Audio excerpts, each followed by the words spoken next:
Nalobat na yung isa kong phone, kaya gamit ko na yung isa. Medyo hindi na maganda yung quality ng video. Ituloy na nga natin ang ating paglalakad kahit gamit natin ng isang cellphone at pangit na ang resolution ng video. May museum ulit dito.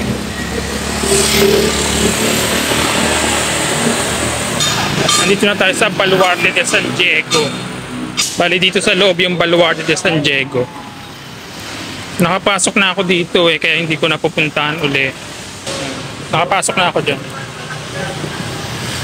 Kaya ituloy pa natin ang paglilibot sa loob ng Intramuros. At nakarating na nga ako dito sa kabilang entrance ng Intramuros. Check naman natin itong Puerta Real Gardens. So ito yung papasok. Tara at pasukin natin ang garden na ito. So ito. Tunnel tayo.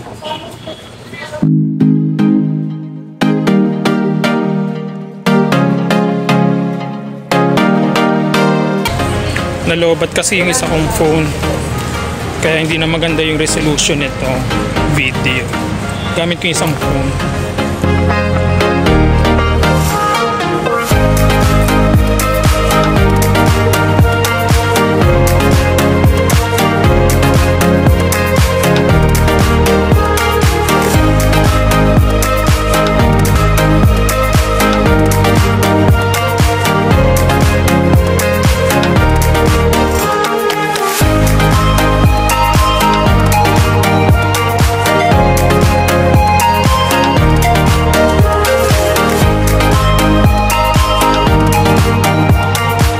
Tapos na tayo sa garden na to.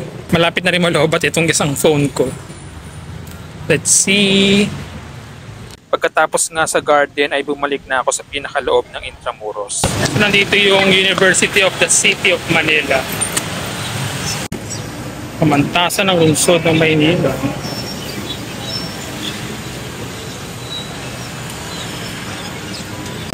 Palobat na rin ako. Oh my gosh. Itong isang phone.